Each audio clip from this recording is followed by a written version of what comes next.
Hey everyone, GuardianE here with another live reaction and first impression video for Fire Emblem Heroes, and today we'll be getting the reveal of the next Mythic Hero to get introduced into the game in just a few short days.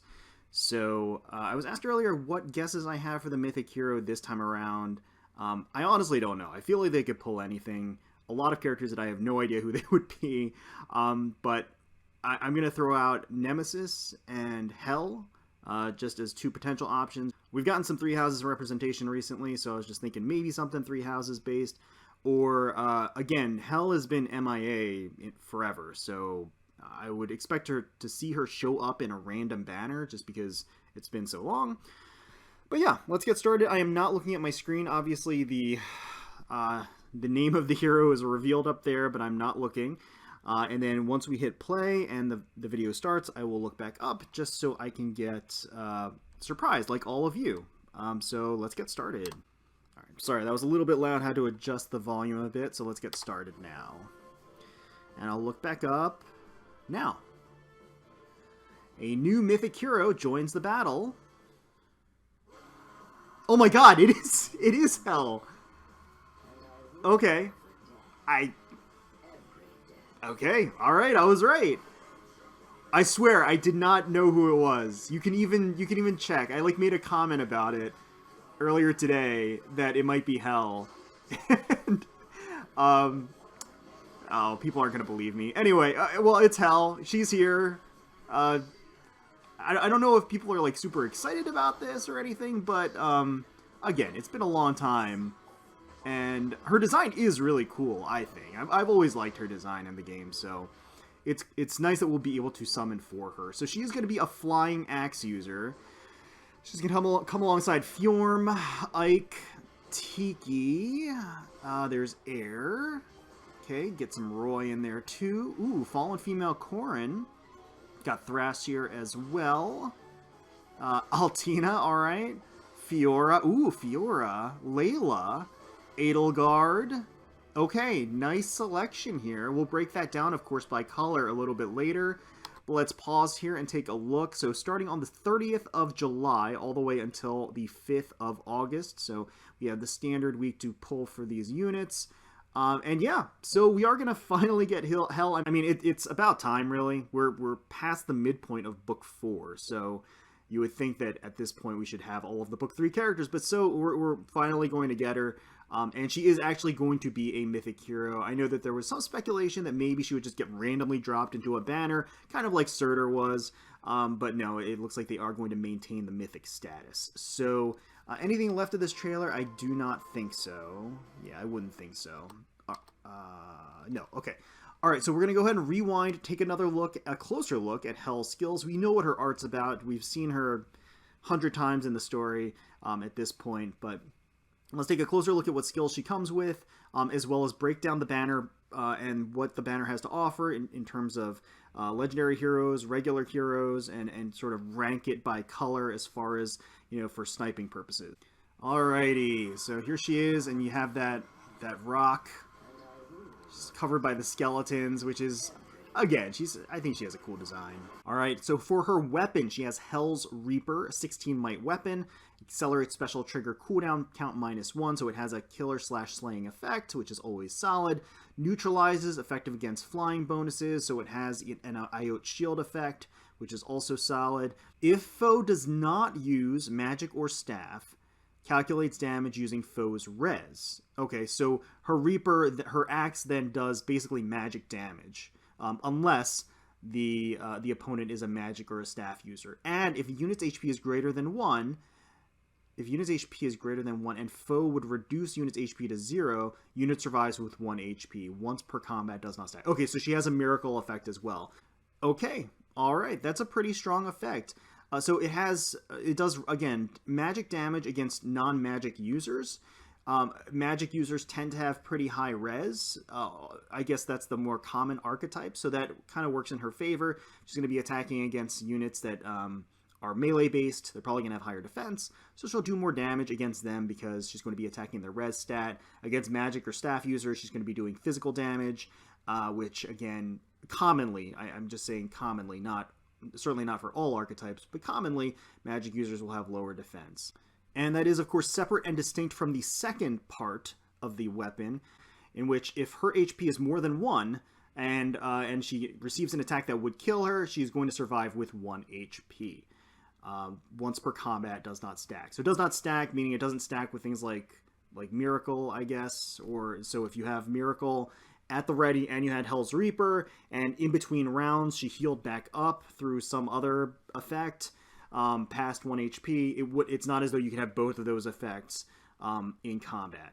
Still, that's pretty strong. She had an effect like this in the story mode, and yeah, what that ultimately means is that in order to take her down, you're going to have to take her to 1 HP and then attack her again, or you're going to have to double her, and the first attack is going to have to take her to 1 HP so that you can land the final blow.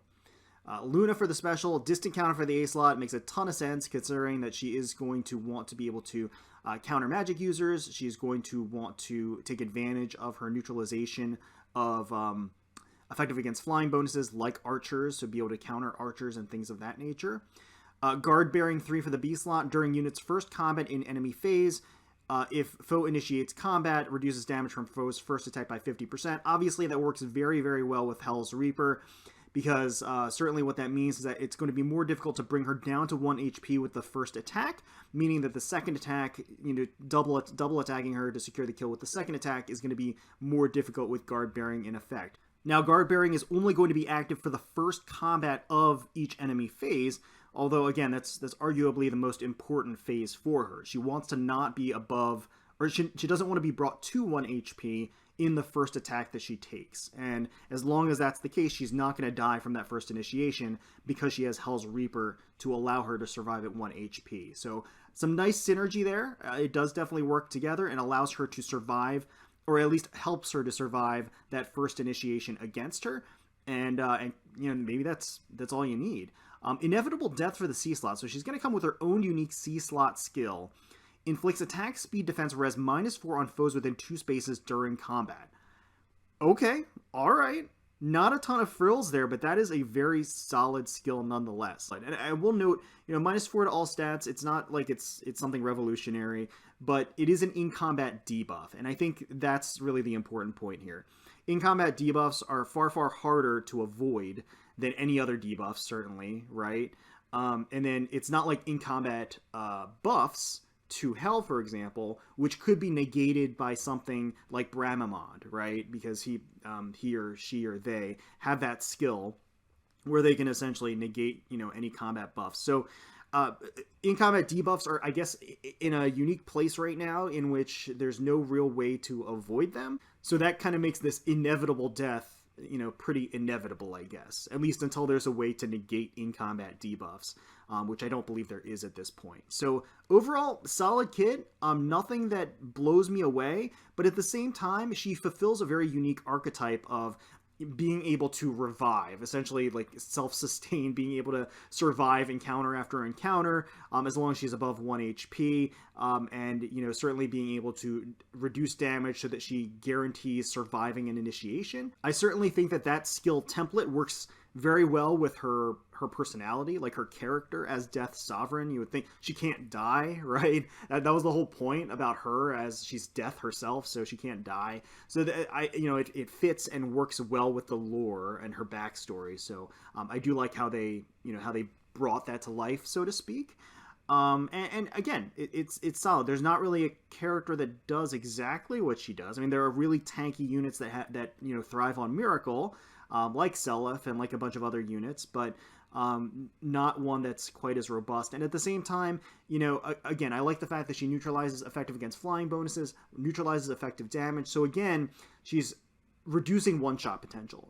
Guard bearing plus reducing or eliminating effective damage against her means that when somebody initiates on her, it's going to be less likely for them to one-shot her and bring her down to 1 HP, which means that she is guaranteed to survive that initiation, which is what she wants. So, pretty nice. Let's keep going. Again, not like a game changer, I would say, but I think that she definitely has her uses, and it's definitely a fun build, for sure. There's that Luna. Yeah, and she's going to survive with the 1 HP, of course, and then she's going to retaliate. Um,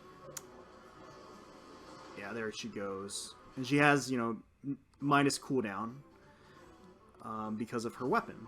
Alright, so let's take a look at the selection for this particular banner. So we'll start with the marquee color, green, because Hel is green on this banner. So alongside Hel is going to be Thrasier and Edelgard.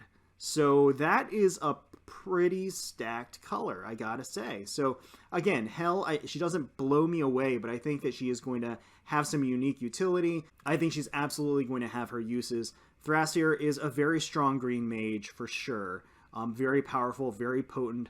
Edelgard, one of the most recent legendary heroes to get dropped into the game, and she is very strong as well. So green is a contender here. I would say that green is a very worthwhile color to dive in for. Let's keep going around the block. We've got red. So red features Altina, Legendary Ike, and Legendary Roy. That's a hard pass if I've ever seen one. All the characters are great. Altina is awesome, but everybody has an Altina at this point. Everyone has a Legendary Ike as well. They were both given to us for free. Legendary Roy is definitely solid, but I don't think he carries the color. So red is definitely, at least from my perspective, a hard pass here. If we go to blue, we've got Legendary Tiki, we've got Fjorm, and we've got Fiora. So this one's a little bit interesting. Legendary Tiki is a little bit of an older legendary hero, but she's still very strong. I know everybody harps on like the dual effective damage. Like, you know, she's a dragon and she's an armor. People hate on armor dragons because of it. Honestly, I think that quote unquote flaw is overstated. Legendary Tiki is still very, very strong. Fjorm is an older legendary hero. She's not really making any waves at this point in time, and everybody has her. So I don't know. I think she does bring down the color a little bit, and then you've got Fiora as well. So Fiora, not a limited hero in any capacity. However, one of the more recent new heroes introduced. She has Pegasus Flight, which again is a skill that I really, really want.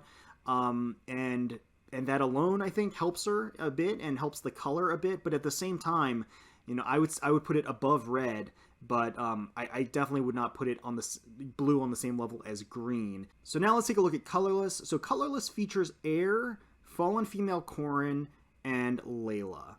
So Fallen Female Corrin and Layla are neither of them are limited heroes. They are in the regular pool.